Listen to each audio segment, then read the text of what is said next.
This video was brought to you by Squarespace. It's a new year, it's a new day, it's a new you. And if this new person that you now are happens to need a website, well, I mean, you can't go wrong with Squarespace. I needed a website where I could recommend stuff to people, and Squarespace made it ridiculously easy. I started with a template so I didn't have to start from scratch, and before long, boom, I had a really slick website. Creating content is super easy, editing text and pictures and videos and everything is completely intuitive, zero coding required. Mine is a simple blog-style site, but if you need more, Squarespace offers loads of powerful extensions. And built right into the service, you've got this awesome suite of analytics to check out. To try out Squarespace for yourself, head to squarespace.com for a free trial. Then when you're ready to launch, head to squarespace.com/Arlo to save 10% off your first website or domain. And now for today's recommendation.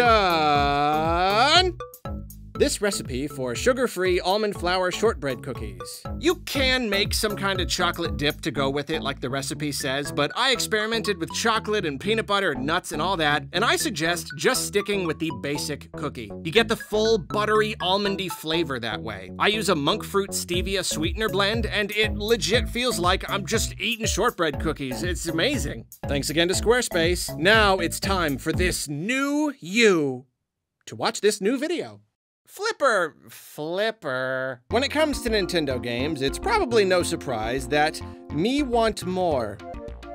Give me more games. Put them here in my hands. Give me more all the time forever. Please and thank you. This is actually illustrated quite beautifully in this lovely piece of fan art I got some years back. I like how they got the neck right.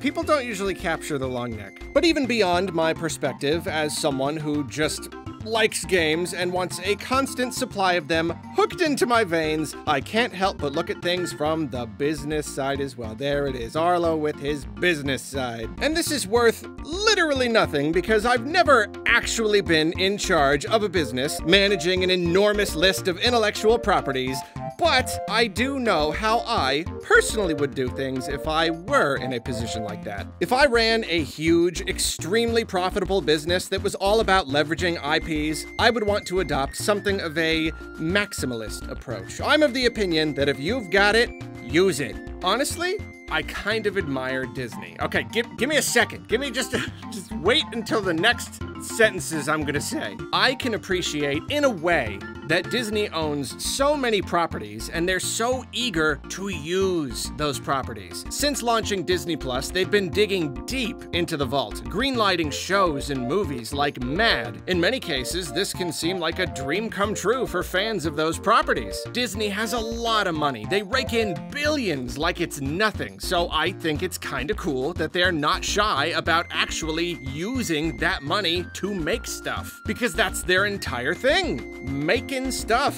Of course, you can't deny that they're struggling right now. They've got a number of legacy IPs they're kinda running into the ground. They're realizing that maybe they were a little too eager to greenlight projects for a while there, and they're not seeing the returns they were wanting. I would argue that this is not necessarily a result of their business model not working. I think it can work. It's just that here you've got a creative company, one creating media, entertainment, art to some degree, and it's run by a bunch of suits who are out of touch with their audience and only in it for the money. Same old story as always. Those people up there on the top, they genuinely have no idea how to make a good movie.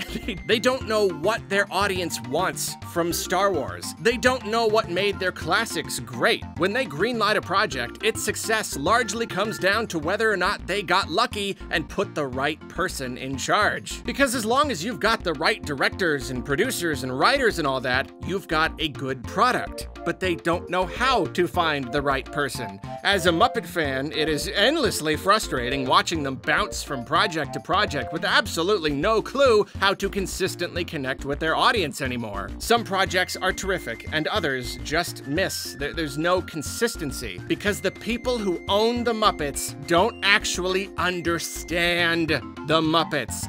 That's why their business is struggling.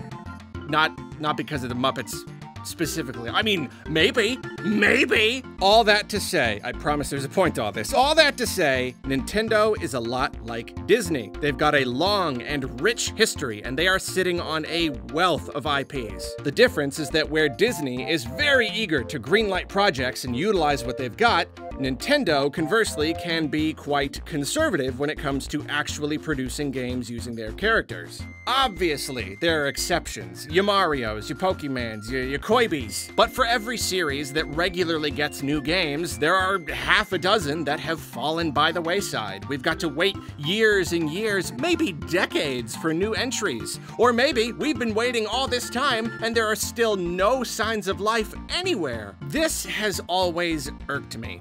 If Nintendo were a struggling company, then sure, they would need to be pretty strategic about what they chose to produce. If you've got limited resources, you gotta focus on what you're pretty sure will work. But that's not Nintendo. That is not the position they are in. Nintendo, especially right now, is extremely successful. The Switch is printing them money. They're making more money than they know what to do with. This puts them in a very rare and valuable position where they can afford to take risks, a lot of them. Other companies would kill for the ability to try so many different things without worrying that one dud is gonna bring the whole company crashing down. That's because risk can really pay off. It might not, sure, but it might. And in this treacherous gaming landscape, you never quite know what's gonna work and what isn't. But every time you roll those dice, there's a chance that you will land on something good. That's why I've always felt that Nintendo should do more with their IPs. I get it, plenty of them don't have super broad appeal. If Nintendo made a brand new F-Zero right now, can I actually be confident that it would sell well? No. I can't. Absolutely not. That's why they should start with a remaster of GX or something, but that's a whole other conversation. Point is, they should not just greenlight everything and throw money around haphazardly like Disney. No. But I do think they should do more. Especially because, unlike Disney and all the problems we outlined earlier, the executives at Nintendo actually get video games. They take real pride in their work. Most of them started actually making games before they started making big decisions about games. That's why I believe they can do so much more and actually pull it off. And yet, like I said, they are very conservative when it comes to greenlighting, very choosy. They don't like to rush things. They want to wait until projects happen organically. I can definitely appreciate that to a degree, and I think that that is one strength that they have because, like I said, it kind of points to them actually caring about this business. But I just can't help but look at Nintendo as the huge multimedia corporation that it is. And when I do, I've always seen so much wasted potential. So many IPs that could potentially be selling, spawning more sequels and spin-offs and everything. Disney took Iron Man, a relatively unknown superhero, and made him relevant. One of the biggest heroes ever known. What old character could be Nintendo's Iron Man? And even if that's not really a thing that could happen, they're not necessarily sitting on some IP that would just absolutely explode if given a good push. At the very least, it would be great to, have more games and more satisfied fans. Plenty of Nintendo's IPs get a constant stream of games, not because they sell like crazy, but because they sell enough. They sell consistently enough to keep going. Nintendo understands that it doesn't have to be the most success in the world or it's just absolutely not worth anything, like many other AAA gaming companies. It's all or nothing. They don't want some money, they want all the money in the world. But that's not Nintendo. So yeah, I've always felt that Nintendo should be leaning on their IPs more heavily. They should be working on more games at any given time. And don't get me wrong, they've certainly improved a lot when it comes to their game output. I mean, a whole heck of a lot. The problem is that you've got all these old series that never get new games because it doesn't happen naturally. It just doesn't come up. They don't have a team for the job because everyone's always busy. And that seems like such a waste. Now we're actually kind of getting to the point here. Sorry it's taking so long. This is why I have been begging Nintendo to work with more third-party studios, indie studios in particular. The industry is filled with people who grew up playing Nintendo games and would do anything to work on a Nintendo game. Obviously, it's gotta be the right fit. You gotta find the right team and creative leads to ensure a game turns out right and satisfies series fans. It takes work, but not nearly as much work as making a game in-house. And if it's something of a risk, you know what? I'll take that risk. A risky game is better than having no game at all. Again, in cases like Nintendo's, I would want to be more of a maximalist. If each game is a roll of the dice, I would want to roll those dice as much as possible. As long as you keep the budgets under control, then if something doesn't work, oh well, we got plenty of money, let's try something else. But each time something does work, look at that. You got another revenue stream, another series with multiple sequels, or maybe even other stuff like merchandise and whatnot, if you're lucky. I would want to constantly be moving forward, constantly using what I've got to make more happen. The more you've got, the more you are doing, the more stuff happens. So I would be knocking on doors all over the industry. We haven't made a Wario Land game in nearly 2 decades. Well, I guess we could just keep sitting on it, wait for the right opportunity to magically come along, wait for some of the original team to have some time open up in their schedules, or hey, way forward! You know, that indie studio that specializes in colorful, stylish 2D games, you wanna make one for us? And if they say yes, then there you go. New Wario Land game. It wouldn't have happened otherwise, but I just made it happen. It didn't take the stars aligning, it just took a want, it took a desire, and it took action. It just took some money, which we've got plenty of. Now, to Nintendo's credit, it's not like they've not worked with third parties at all. You know, you got Mercury Steam doing Metroids now. Before they were bought outright by Nintendo, Next Level Games was given Luigi's Mansion, and they did an amazing job with it. Bandai Namco has helped out with lots of different games. I mean, Nintendo even let Ubisoft mess around with Mario, and the result was really cool. They do work with outside studios, and it generally turns out pretty well. I just want them to do more of this. I want them to be more proactive about finding teams to make their games. Specifically, the games that they don't have the time to make themselves, from series that are otherwise just languishing. If I were made president of Nintendo tomorrow, I would make hunting down teams and getting games into production my top priority. And now, after an unusually long lead up, sorry about that, it is time to talk about why this video was made. There is a chance that Nintendo is finally doing what I've been begging for all this time. GamesIndustry.biz recently published an article written by Christopher Dring. To be clear, Mr. Dring does not work for Nintendo, and I have it on good authority that he does not have an uncle who works for Nintendo either. But he is a senior writer and editor, an industry veteran, and he specializes in video games business. Maybe you could just call him an analyst, I don't really know. But he wrote this article here, pondering how the next Nintendo system might surpass the Switch. Even more disclosure here, he spends a good amount of the article talking about how he and all of his colleagues were sure the Switch was gonna fail, so you might be tempted to write off what he says, but hey, it was a weird time back then, lots of people thought that, and I once thought the Wii U would be successful, so nobody's perfect. And it's not even the article I want to talk about, but a claim that he makes within it. When talking about advantages Nintendo has going into their next hardware cycle, he says this. First, there's the expansion of its internal development capacity. It's launching a new development center and ramping up recruitment to react to the fact that its games are taking longer to make and requiring bigger teams to make them. That all by itself is very, very exciting, but there's more. I also know that Nintendo is actively meeting with independent independent developers to find new partners. Some of that is around publishing indie games, which Nintendo does from time to time, but it's also seeking studios that could work on some of its IPs. Nintendo regularly works with third-party teams, including Bandai Namco, Team Ninja, Platinum Games, Mercury Steam, WayForward, and Grezzo. But the company is looking to add to that roster, and I know of 3 studios that are deep in conversation around making games based on Nintendo brands.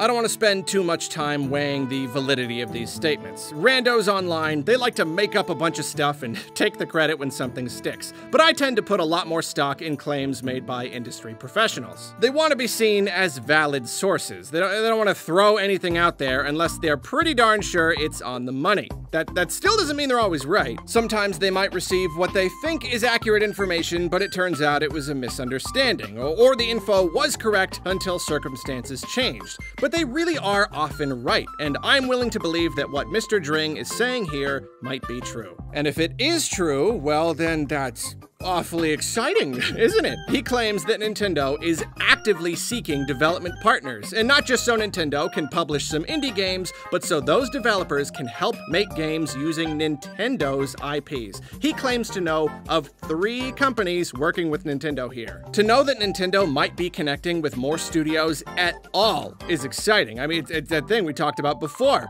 Gimme, please. More games is always better. And their own software output is their absolute biggest strength. The Switch wouldn't have been half of what it is now if it weren't for Nintendo merging their development divisions and putting out an absolute ton of great games. But the idea that they're trying to increase their output even further going into the next generation?